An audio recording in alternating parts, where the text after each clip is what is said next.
Hey, everybody, welcome to Midnight Coffee. I am your host this evening, Will Radford, and today I am here with Christian Shumate from Deathreads. How are you doing today, Christian? I'm doing well. How Uh, are you? I'm doing very well. Thank you very much. Thanks for Oh, asking.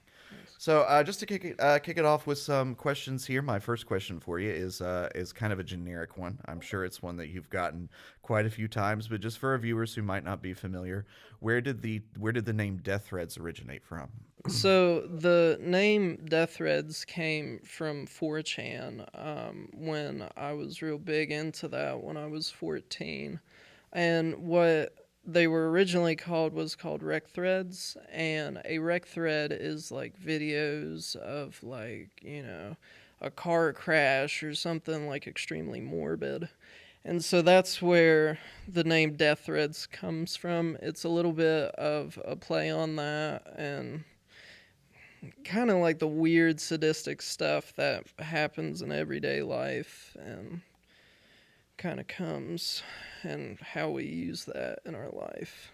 Nice. Okay. Yeah, that's pretty cool. And I mean, I can see some of those just in the lyrics that you write. I can see some of those. I'm going to say, for if you'll excuse the pun, existential threads kind of going on. There are definitely some references there that kind of that adds an extra layer to the title for sure.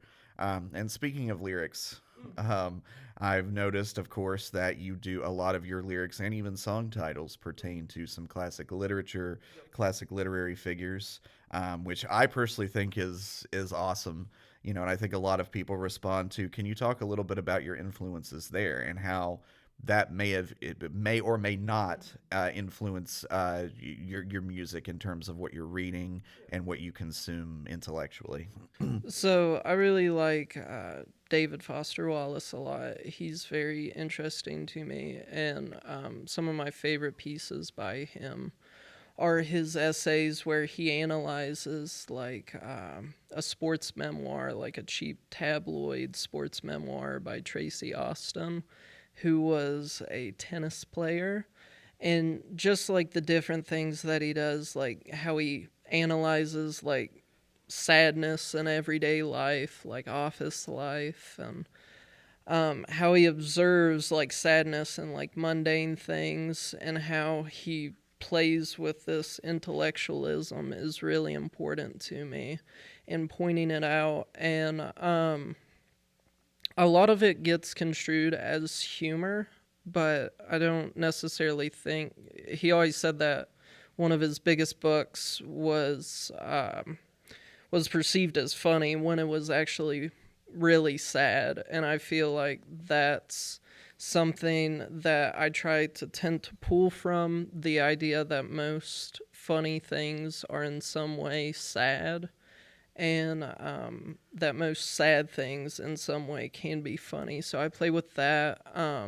There's a lot of Dennis Cooper and his ability to be extremely vulnerable and open in his writing, and I try to do that and try to be as honest as I can. Nice. Okay. Well, I'm a big David Lynch fan, and speaking of David Foster Wallace, I know he was too, and he loved the movie Blue Velvet, and there was a quote from a critic one time who did not like Blue Velvet very much, but he mentioned that the movie the setup was always trying to challenge your reactions to it and different scenes and Yep. things like that. I feel like you mentioning that dynamic, that split between like comedy and mundane sadness, that kind of thing, that comes across very clearly in your music, I think. But also, I think that contributes to this idea of it kind of challenges the audience to react to it in a lot of ways. Because I mean, just from filming concerts here at BAC, I've noticed the reaction is, of course, laughter when there needs to be, and then a song will sometimes in the given same song will swing into something sad, or the next song will be something sadder, or maybe even a little bit shocking or alarming. Is that would you say that that's a balance that you enjoy kind of playing with? I like to mess with the audience quite a little bit, and I'm really experimenting with that. I think being an audience member is a very personal thing, and I tend to my favorite concert going experiences is when I really like analyze what's going on, either like guitar playing wise or like lyrically. what's going on in the crowd, like how they feel. That's very important to me. And seeing, how, like, music that is made by local musicians is perceived, how it is perceived lyrically. And I think it can be very interesting to look at either, like, mundane pop songs or, local band songs and really, like, pick it through with a tooth comb. Yeah. Tying into that, how would you say that? Because sometimes, a lot of times with your performances, sometimes it's just my understanding. Sometimes it's just you with a guitar. Sometimes it's you with a guitar and another musician. The setting is it's kind of acoustic minimalist almost. Yep. Do you think? I mean, is that something? Do you think that ties into it as well? Do you think that kind of setting is the ideal setup for interacting with the audience in this way, or would you prefer someday? Are you looking at in terms of like forward momentum, forward projects to adding like more band members and stuff to Deathreads, or is it exclusively just a kind of a minimalist setup? It can be. When you take on another person, it becomes more than just about you, which is really important. I have a project with Seth Hughes from the OIB called Socialist Book Club, and I take him, like my songs, like my more serious songs, I give them to him because like his voice is a lot more dynamic, it's a lot more serious in its tone. And it's just me personally for Deathreads, like Dave, who plays guitar with me and helps me record. I feel a strong sort of Deathreads connection because me and him, we always talk. We talk very personal stuff.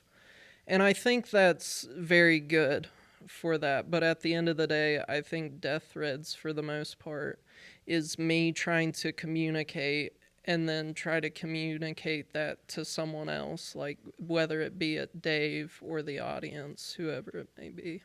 Nice. Okay. Um, do you see Deathreads moving in terms of just speaking about the future directions? Do you see it moving in a more experimental direction? I mean, something someday that might even. I'm kind of thinking in the vein of like Andy Kaufman or the Dadasts or something like that. Which is I would imagine quite scary for a performer or a challenge for a performer. Oh, yeah. Is that something that like direction you see it moving, or do you think it's going to stay kind of grounded, where it's at? I think I'm kind of limited by my guitar abilities. I would love to get into like a more ambient approach to acoustic guitar. Yeah, that'd be great. I think that'd be awesome. Well, thank Yeah, you. yeah, for real. But I feel like where I put most of my efforts and where I find my strongest abilities is in songwriting. And so, like, ideas that I've had, it's either I'm kind of at like a standstill with Deathreads, a little bit of confusion with it, whether I want to go for a more pop driven direction or if I want to go in a more experimental direction. But I think at the end of the day, it's going to be some like blending of both. Um, I think lyrically, though, I definitely want to deal with more like serious and more like hyper specific topics. Can you tell us just a little bit about your since I mean we mentioned songwriting a few times, it's clearly an integral part of the process. Is there anything about your songwriting process that might be unconventional or different from the usual way of doing it? I guess now that I'm asking this question, I'm realizing everybody has their own way of doing those things. But is there anything about that process that's like unique to you or unique to Deathreads? So for Deathreads, I feel a personal, like, it's. I don't want to say it's all that I think about because obviously I think about like doing the dishes or something, but songwriting is very crucial to who I am and how I get through the day. I feel like songwriting approaching wise, I want to be a little bit more structured. Whether it be like, coming up with ways to make a song flow or to tell a certain story. But overall, it's mainly just me combating my own thoughts during the day and like thinking to myself, oh, this line would work better if I use this word, or this would make more sense contextually within the song if I use this word. And so I'd like to steer away from word vomit, but I still think at the end of the day it's very important to how I write songs and how a lot of songwriters write songs. Oh yeah, for sure. Um, so what is on the immediate horizon or the near future for Deathreads? Do you have a new album coming out? Are you working on anything, big projects, anything like that? So I have an album done at the moment that deals mostly with being single and all the fun things that entails. That one is completely written and finished. Me and Seth are finishing up the Socialist Book Club album right now, and then after that, me and Dave, are going to do a Deathreads album. So I think that'll be it. I might do a couple of ambient pieces. It just depends.